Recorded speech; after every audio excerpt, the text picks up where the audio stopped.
सभी को सादर नमस्कार। सितारों की दुनिया में आपका कोटि कोटि स्वागत करते हैं, अभिवादन करते हैं। मित्रों, बात करते हैं सूर्य ग्रह की।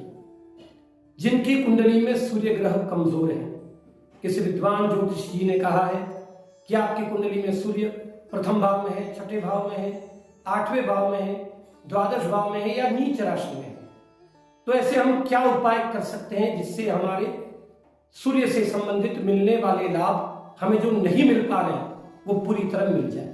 सबसे पहले आपको ये जान लेना आवश्यक है कि सूर्य ग्रह किन किन चीजों का प्रतिनिधित्व करते हैं। सूर्य ग्रह पिता का प्रतिनिधित्व करते हैं। पिता का सुख सूर्य ग्रह से देखा जाता है। आत्मविश्वास, आपके मन का विश्वास कितना दृढ़ है उसकी जानकारी भी सूर्य ग्रह से होगी। आपका राजनीतिक पक्ष वो भी सूर्य ग्रह से देखा जाएगा। आत्मविश्वास, राजनीति, राजकीय सेवा, आपकी नौकरी लगेगी, आप सरकारी नौकरी में या कहीं पर भी आप सफल होंगे न होंगे, उसका विज्ञान हमें सूर्य ग्रह से होगा। रक्त विकार, सामान्य रूप से रक्त विकार चंद्र ग्रह से और मंगल ग्रह से देखा जाता है, लेकिन सूर्य से भी रक्त का विचार करते हैं। सिर के रोग, अगर आपके सिर में निरंतर दर्द चलता है, आपके ललाट में एक तरफ सिर दुख रहा है, इस तरह की कोई स्थितियां बन रही है, तो आप सच मानिएगा कि आपका सूर्य ग्रह कमजोर है। साथ ही मित्रों, नेत्र के रोग, आंखों के रोग भी सूर्य के कारण होते हैं। अगर सूर्य हमारी कुंडली में अच्छी उसकी प्लेसमेंट नहीं है, सही भाव में नहीं बैठे हैं, बली होकर नहीं बैठे हैं, तो ये सारी परेशानियां आपको अवश्य होंगी। उसके लिए हमें क्या उपाय करना चाहिए? सूर्य प्रत्यक्ष देवता है मित्रों। सूर्य देव का पहला सर्वप्रथम हमारा कर्तव्य है कि हम तांबे के लोटे में जल भरें। प्रातः बाल सूर्य जब होते हैं उस समय तांबे के लोटे में जल भरकर उसमें कुमकुम, सफेद तिल, लाल पुष्प, गौ माता का दुग्ध, गौ माता का घी, जो भी आपको इन चीजों में जो भी उपलब्ध होता है, चावल, इनमें जो भी उपलब्ध हो जाए आप उसमें डालें और सूर्य नारायण को अर्घ्य प्रदान करें। 4 गायत्री मंत्र बोलकर। गायत्री मंत्र आप सभी जानते ही हैं। 4 गायत्री मंत्र के अतिरिक्त आप ओम गृणी सूर्याय नमः 12 बार बोल सकते हैं। यह भी आपके लिए अत्यंत शुभ होगा।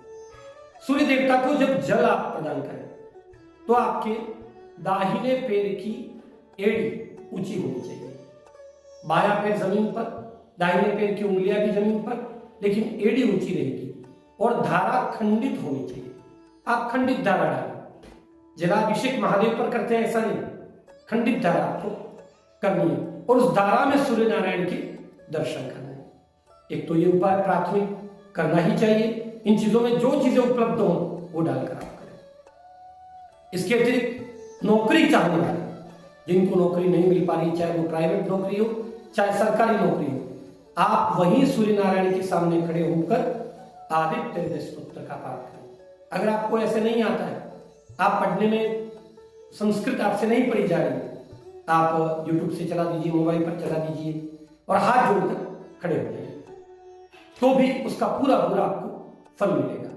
इसके अतिरिक्त आप रविवार के दिन सिर में तेल बिल्कुल न डालें, ये जरूर ध्यान रखें। जहां तक हो सके नमक का त्याग रविवार को करना चाहिए। अगर हम दोनों टाइम नमक नहीं छोड़ सकें तो एक टाइम तो नमक को छोड़ना ही चाहिए। रविवार का व्रत करें। किसी भी व्रत का विधान मित्रों यही है कि आप सूर्योदय से पहले जगेंगे, दिन में नहीं सोएंगे। जिस ग्रह का आप व्रत कर रहे हैं उनकी पूजा करेंगे, आप ब्रह्मचर्य का पालन करेंगे, तब जाके उस व्रत का पूरा फल आपको प्राप्त होगा। नमक मिर्च का प्रयोग भी एक ही बार दिन में करना चाहिए व्रत में, तब जाके उस व्रत का फल मिलता है, अन्यथा उसका कोई फल नहीं मिलता है। अगर आप दिन में सो जाते हैं व्रत करके, वो व्रत आपका गल गया। अगर आप सूर्योदय से पहले नहीं जग रहे तो आप व्रत करने के अधिकारी नहीं है। तो इस तरह आप सूर्य नारायण की पूजा करें, उनसे जो आपके मन की इच्छा हो नित्य निवेदन करें। आप सच मानिएगा मित्रों, 6 महीने के भीतर आपने जो सूर्य नारायण से मांगा है आपको मिलेगा। बस आपकी श्रद्धा, आपकी निष्ठा, आपका विश्वास दृढ़ होना चाहिए, केवल उपायों से कुछ भी नहीं होता। तो इस तरह आप अपने सूर्य देवता को प्रसन्न कर सकते हैं और अपने पिता का पक्ष, अपना आत्मविश्वास, राजकीय सेवा, अपने राजनीति का पक्ष, अपनी बीमारियों को रोक सकते हैं। ये सारे ही पक्ष आपके अनुकूल बन सकते हैं। धन्यवाद।